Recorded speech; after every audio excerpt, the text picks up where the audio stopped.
Economic weaker section यानी कि EWS को दिए गए रिजर्वेशन पर सुप्रीम कोर्ट की मोहर लग गई है। चीफ जस्टिस यूयू ललित के नेतृत्व में 5 जजों की पीठ ने 3-2 से संविधान के 103वें संशोधन के पक्ष में फैसला सुनाया है। 3-2 का मतलब यहाँ पर यह हुआ कि 3 जज इसके पक्ष में थे और 2 जज जो है इसके पक्ष में नहीं थे, लेकिन मेजॉरिटी विंस। सवाल कई हैं, ईडब्ल्यूएस क्या है, इसमें किसको इंक्लूड किया जाएगा, किसको एक्सक्लूड किया जाएगा, किसको इसका फायदा मिलेगा, किसको नहीं मिलेगा, जानते हैं इस वीडियो में। हेलो एंड वेलकम, मेरा नाम है सैयद सोबान और आप देख रहे हैं जागरण.com। शुरू करते हैं वीडियो को। सबसे पहले समझते हैं कि ईडब्ल्यूएस कोटा क्या है। 2019 में आम चुनाव से ठीक पहले सरकार ने इकोनॉमिकली वीकर सेक्शंस के लिए एक नए रिजर्वेशन कोटा की घोषणा कर दी। इसमें 8 लाख रुपए से कम ईयरली जो है कमाने वाले परिवारों के लिए एजुकेशनल इंस्टीट्यूशंस और जॉब्स में 10% रिजर्वेशन दिया गया। अब इसके लिए कुछ शर्तें भी हैं। जिसको ये रिजर्वेशन चाहिए उसके परिवार के पास 5 एकड़ या फिर उससे ज्यादा फार्मिंग लैंड नहीं होनी चाहिए। 1000 स्क्वायर फीट से बड़ा रेसिडेंशियल फ्लैट या फिर घर नहीं होना चाहिए। अब इसका फायदा किसको नहीं मिलेगा ये समझिए।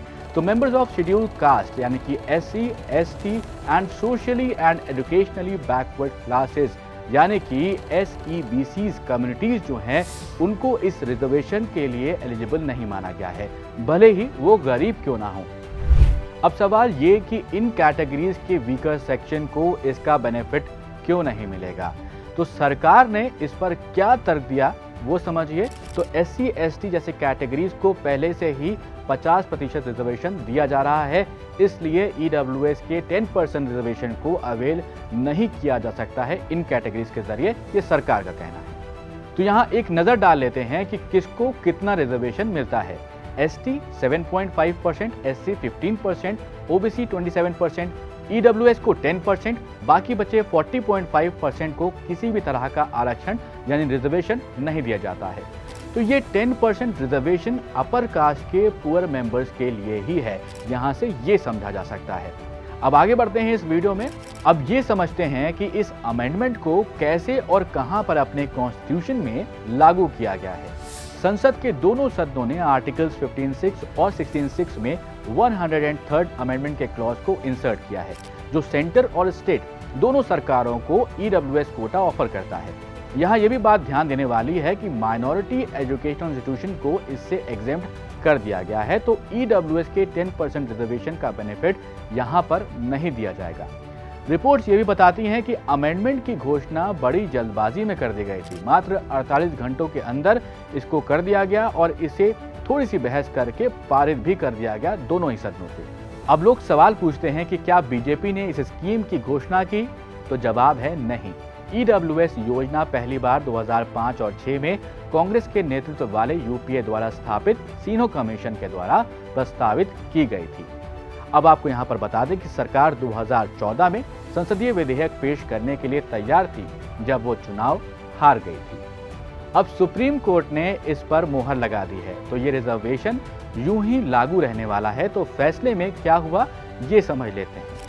तो यहाँ आपको बता दें कि 5 जजों की बेंच में फैसला यहाँ पर सुनाया गया, जिसमें कि chief justice UU Lalit, justice Dinesh Maheshwari, justice Ravindra Bhat, justice Bela M Trivedi और जस्टिस JB पारदीवाला थे। 5 जजों की बेंच में से 3 जजों ने संविधान के संशोधन अधिनियम 2019 को सही माना। इन 3 जजेस में जस्टिस दिनेश माहेश्वरी, जस्टिस बेला त्रिवेदी और जस्टिस JB पारदीवाला ने ईडब्ल्यूएस आरक्षण के समर्थन में फैसला सुनाया था, जबकि जो चीफ जस्टिस यूयू ललित और जस्टिस रविंद्र भट्ट ने ईडब्ल्यूएस आरक्षण पर अपनी असहमति जताई थी, वो इससे सहमत नहीं थे। जस्टिस दिनेश माहेश्वरी ने अपनी राय सुनाते हुए कहा कि सवाल बड़ा ये था कि क्या ईडब्ल्यूएस आरक्षण संविधान की मूल भावना के खिलाफ है, क्या इससे SC, ST, OBC को बाहर रखना मूल भावना के खिलाफ है। उन्होंने कहा कि ईडब्ल्यूएस कोटा संविधान का उल्लंघन नहीं करता है, ईडब्ल्यूएस आरक्षण सही है, ये संविधान के किसी प्रावधान का उल्लंघन नहीं करता है, ये भारत के संविधान के बुनियादी ढांचे का उल्लंघन नहीं करता है। जस्टिस बेला त्रिवेदी ने कहा कि मैंने जस्टिस दिनेश माहेश्वरी की राय पर सहमति जताई है। जस्टिस पारदीवाला ने कहा कि आरक्षण कोई अंतिम सीमा रेखा नहीं है, ये तो शुरुआत है और सबको समान बनाने की ये शुरुआत है।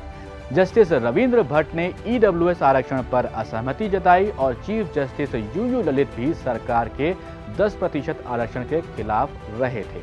आपकी इस 10% रिजर्वेशन पर क्या राय है, हमें कमेंट बॉक्स में जरूर लिखकर बताइएगा और इस वीडियो को लाइक करें, शेयर करें और देखते रहें जागरण.com।